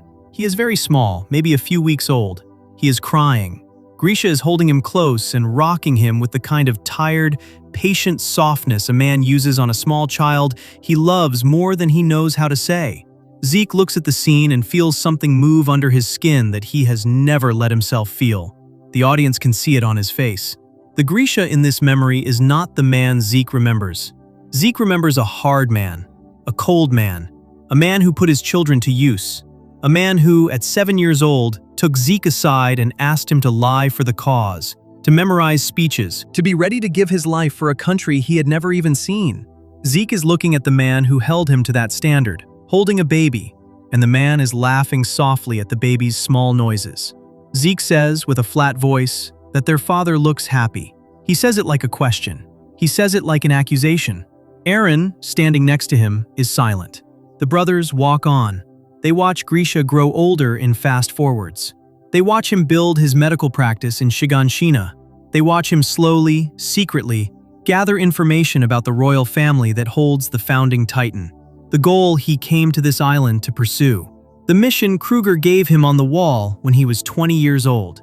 Zeke is sure they will see Grisha drag Aaron into that mission. Zeke is sure Grisha is using his second son the same way he used his first. But the show keeps showing him scenes that do not match what he is expecting. Grisha walks home from a long day of investigating. Grisha gets close to finding the secret entrance to the chapel where the founding titan is hidden. He hesitates. He closes the door. He walks home. He picks up his son. He hugs him. He does not finish the mission. Zeke is watching this and trying to make it fit. He says aloud with a kind of small confusion that their father is delaying his own goal because of Aaron, out of love. The man who wanted nothing more than to free his people is, in this memory, choosing his small living son over the entire dream that brought him to this island. The audience is supposed to feel the weight of this for both brothers. For Aaron, this is the first time he has ever seen his father look at him the way a father looks at a child who is the most important thing in the world. For Zeke, this is the discovery that the man who raised him cold and hungry and political was in a different house with a different child, capable of softness. Grisha did not stop being a man with a goal. Grisha became a different kind of man on Paradise. He learned how to be a father, slowly, with his second son, and he could not make himself sacrifice it. The brothers move through more memories. Aaron as a small boy. Aaron learning to read. Aaron asking about the world outside the walls. Grisha, every time, answers him gently and lets him keep asking. There is no indoctrination. There is no agenda. There is a father raising a curious child the best he knows how. Zeke watches his own father teach his younger brother that the world is worth wondering about, and Zeke understands, in a single beat, that the cold man he remembers from his own childhood was not the only Grisha. There was another Grisha. The other Grisha got the version of his father that Zeke had been told did not exist. Then something happens that the show has been quietly building toward since the very first episode of its run. Grisha, in one of the memories, falls asleep at his desk. The brothers stand in the room and watch him. The light is low. There is a photograph on the desk, a photograph of Grisha's first family, of Dina, of the boy named Zeke in short pants, the family Grisha lost a long time ago. Grisha is mumbling in his sleep. He is apologizing. He is apologizing, the audience realizes, to Zeke. He is calling out his older son's name in his sleep, asking forgiveness. And then his eyes open. He sits up slowly. He looks across the room. He sees something nobody in the memory should be able to see. He sees the adult Zeke, with his beard and his glasses and his older face, standing by the bookshelf. The two of them lock eyes. Grisha, in his small voice, asks if it is really him. The mechanic the show has been hinting at for hours snaps into place. The attack titan, the power Grisha holds in this memory and Aaron holds in the future, allows memory to flow backward. Aaron's presence in the past is leaking through Aaron's eyes into the head of his father. Grisha is seeing what Aaron is seeing. Grisha is seeing his lost son standing in front of him for the first time in 20 years. Zeke in this moment is not the cold political theorist anymore. He is not the leader of the Marleyan warriors. He is a small boy whose father turned him in to the secret police. He is a child who was abandoned by both of his parents in different ways. He is a son who has not been hugged by his father since he was 7 years old. Grisha stands up and walks across the room and puts his arms around him. The hug is the moment the season has been building toward without telling the audience. Grisha tells Zeke, in a voice that is barely working, that he was a terrible father.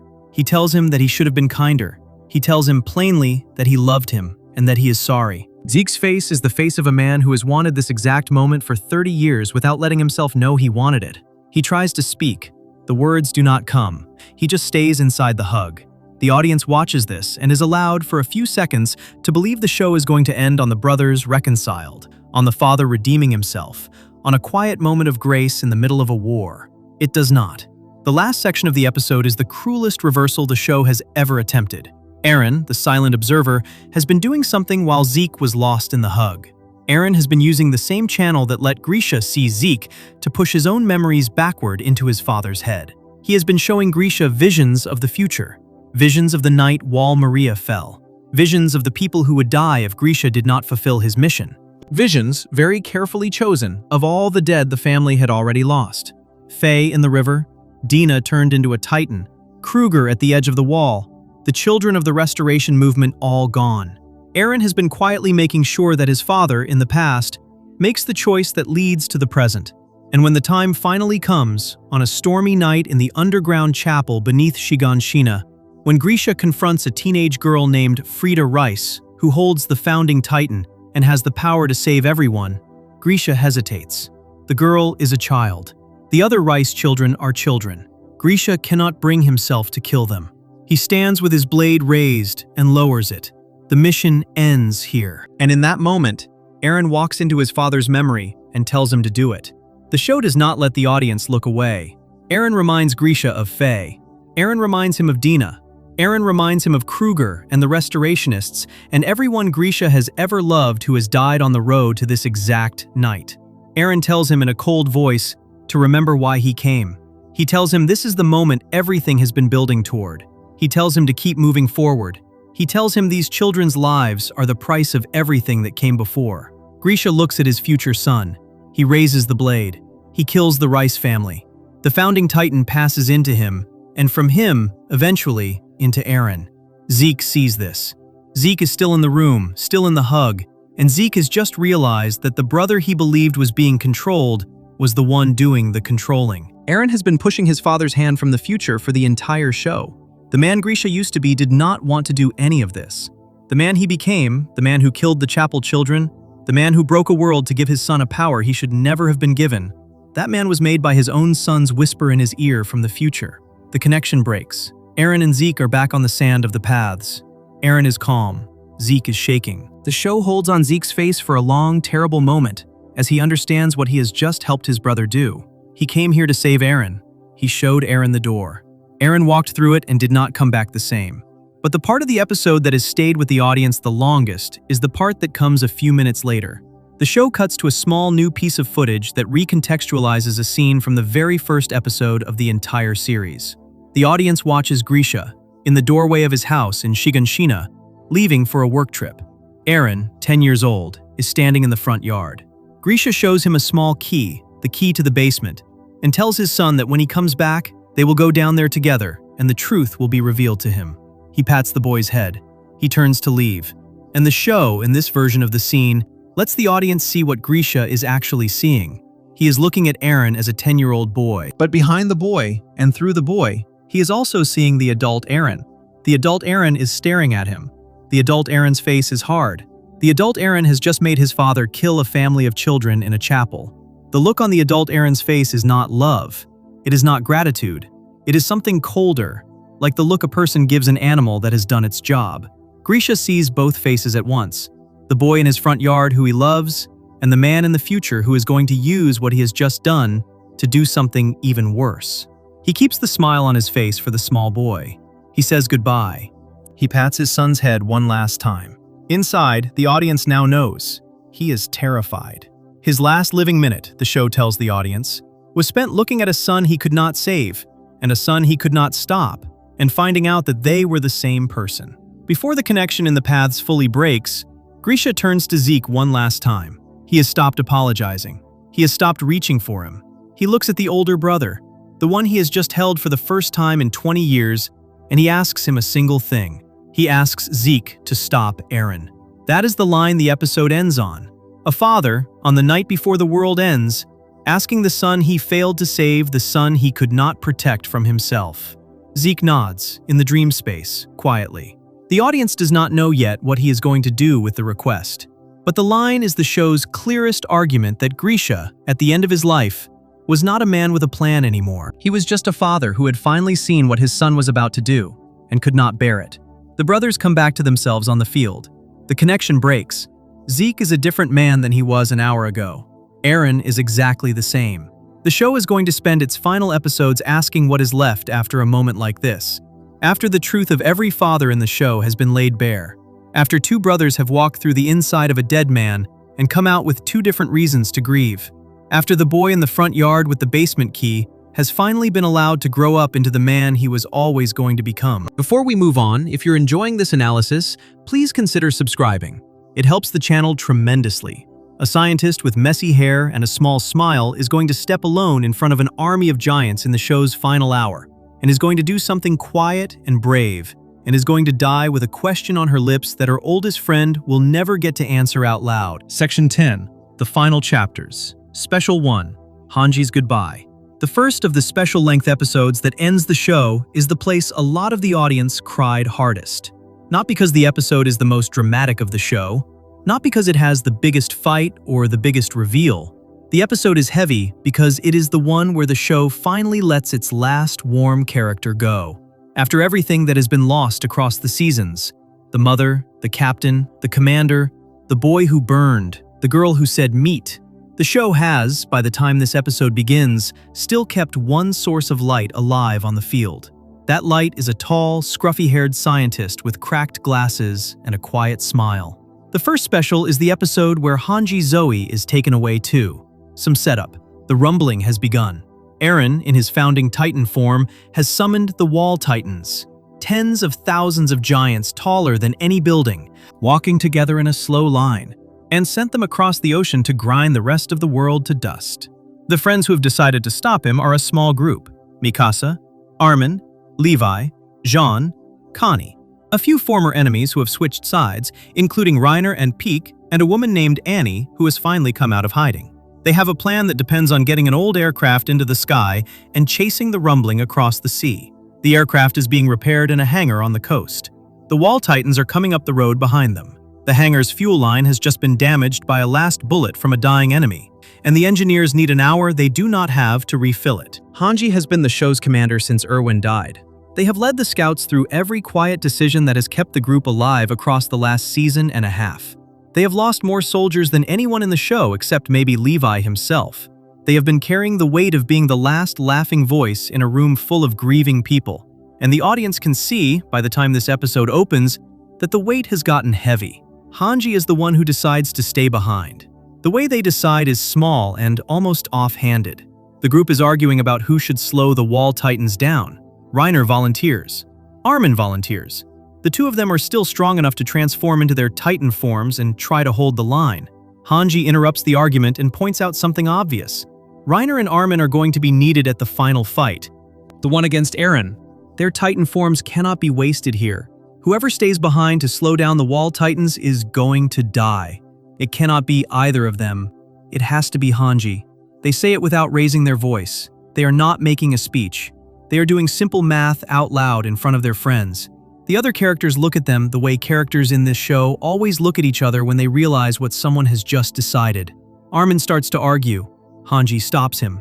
They name him the next commander of the Scout Regiment, the 15th in the regiment's history. They tell him the title is his now. They do not give him time to refuse it. Then Hanji walks across the room to Levi. Levi is sitting in a chair. He is badly hurt. He is missing fingers from a recent fight. He is the one person in the world Hanji has been close to longer than anyone else. The two of them have been a kind of strange family for years, in their own quiet way. The loud scientist and the silent captain, the genius and the killer. The two soldiers who have been losing the same friends together for the entire run of the show. They are about to have their last conversation. The exchange is short. The show plays it almost like an offhand goodbye between co-workers. Hanji tells Levi that it is their turn to make a cool exit. They want to make as memorable a one as Erwin's was. They are smiling when they say it. The smile is doing the work the smile of every dying soldier in this show has done, covering, just barely, the thing underneath. Levi looks at them for a long beat. He does not try to stop them. He understands what is happening. He knows the math. He knows there is no alternative, and he gives them the only thing he has left to give. He tells them to dedicate their heart. The phrase is one the show has been building for its entire run. It is the salute of the Scout Regiment, the thing every soldier says before charging, the line Erwin used to call out to his soldiers in the field, the phrase the show's opening songs have been built around. Levi, who is famously hard to compliment, has never said the words to Hanji, not once. In every previous version of their relationship, he has teased them, criticized their tea, told them to clean up their lab, fought next to them, saved their life, but never said this specific line in this specific tone. To say it now is to admit, in his own quiet way, that they have always been the kind of soldier the words were meant for. Hanji's face changes. The small, tired smile breaks open into something brighter. They are delighted. They are about to die, and Levi has finally, for the first time in their entire friendship, said the thing. They are happy. The audience watches the happiness move across their face and understands that the goodbye has just landed in a way nothing else could have. Hanji leaves the hangar. What happens next is the part the show does the most precise work on. Hanji walks out alone, gear fully loaded, and stands at the edge of the road. The wall titans are coming around the corner of a hill in the distance. There are too many to count. The line of them stretches as far as the eye can see. They are taller than any titan the audience has ever seen up close. The heat coming off their bodies is so intense that the air itself shimmers around them.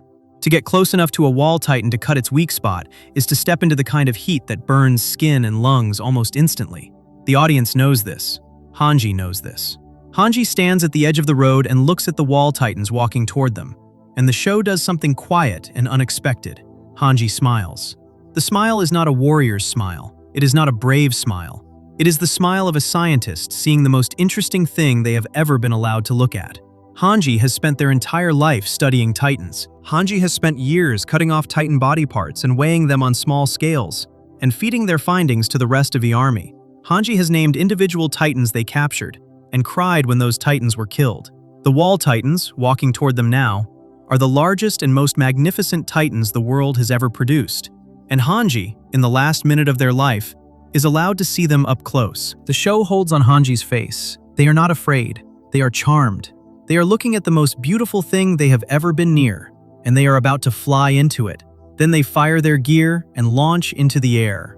What follows is not a long fight. Hanji, in close range with the wall titans, uses two of the special weapons they had brought, a pair of thunder spears, the same weapon the show has used in earlier seasons to break through titan armor. The first thunder spear takes down a wall titan. The second takes down another. The line of titans is barely slowed. Hanji drops to their blades, gets close enough to cut, and the heat hits them like an oven door opening. Their cloak catches fire. The animation in this sequence is careful and unsensational. The show does not linger on the burning. It shows it the way it shows most of its hardest deaths in the later seasons. Quickly, with the camera at a respectful distance, with the soundtrack pulled most of the way back. Hanji keeps moving. They cut at the titans. The fire spreads up the cloak. Their hair catches. Their face is starting to char. They keep cutting. They are not trying to kill all the titans. They never were. They are trying to slow them down for 1 hour. Long enough for the engineers to fix the fuel tank. Long enough for the aircraft to lift off. Long enough for their friends to escape. In the hangar, on Yankapon, the pilot finally calls for the engines to start. The aircraft, fueled at last, taxis out of the hangar. It picks up speed. It lifts off the ground. Inside, Levi is at a window. He cannot move much. His face has the look it always has when he is not letting anyone see what is inside him. The aircraft clears the harbor. Hanji, on the road, watches it go. The show does not show the moment of their death directly. It shows the aircraft lifting away into the sky. It shows Hanji's eyes, still behind their cracked glasses, watching it leave. It shows the smile, still on their face, holding through the burning. The aircraft makes it. The plan worked. They did what they came to do. The last image of them in the world of the living is the small smile, half hidden under the ash. What the show does after that is the moment that has stayed with the audience longest. It cuts away from the road. It cuts to a different place. A place the audience has not seen in a long time. A soft, dream-lit space where the dead Survey Corps soldiers wait. Erwin is there. The young soldiers from the suicide charge are there. Petra is there. Sasha is there. Marlowe is there. The whole long list of the dead, every person the show has lost across the years, is gathered together. Hanji opens their eyes in this place. The burns are gone. The glasses are clean. The hair is whole again. Hanji looks around and sees the people they have not seen in years. Their face does the thing their face has always done when they encounter something fascinating. They are delighted. Erwin walks up to them. The show frames the two commanders next to each other, the man who built the Survey Corps and the woman who carried it after he was gone. He tells Hanji, with a small smile of his own, that the aircraft made it. The sacrifice worked. The friends are safe. Hanji leans against him with a tired kind of relief. The audience watches the two commanders sit down together among the dead, with the rest of the soldiers gathered around. Hanji begins, quietly, to tell the story of the years they spent leading the regiment after Erwin died. Every hard decision, every loss, every mission. The dead listen. They are happy to have them back. The show is, for the first time in a long time, allowing itself a moment of warmth. What this episode is doing, in the larger shape of the show, is the cleanest goodbye the series ever stages. Erwin's death was a gut punch. Sasha's death was a cruelty. Carla's death was a wound. Hanji's death is something different. Hanji goes out delighted. Hanji goes out being told, finally, that they were the kind of soldier they had always wanted to be. Hanji goes out into the world they had spent their life trying to understand, and the last thing they see before the heat takes them is the most beautiful thing they had ever been allowed to look at. The show, for once, lets one of its most beloved characters die exactly the way the character would have wanted to die. That is the gift the show gives Hanji that it gave to almost no one else. The aircraft, somewhere over the ocean now, is heading toward the final fight. The friends inside it are quiet. They have lost their commander. They have lost most of the people they ever knew. They are flying toward the boy from Shiganshina, the one they grew up with, the one whose mother was eaten in the first hour of the show, the one who is now walking across the world inside the body of a giant. They do not know yet whether they will be able to stop him. They do not know yet what stopping him will cost them. But behind them, on a road in a small port town, a tall scientist with cracked glasses and a small smile has bought them the hour they needed. Hanji's last act in the world is the last act of mercy the Survey Corps will perform together. The regiment Erwin built, the regiment Hanji led, the regiment Levi, alone now, will be the last veteran of. The show is almost over. The boy in the front yard with the basement key has a few more decisions to make. The friends he grew up with have one more chance to reach him. And in the dream space behind it all, the dead are gathered, waiting for the rest of their family to come home. If you enjoyed this video, make sure to subscribe. Thanks for watching, and I'll see you in the next one.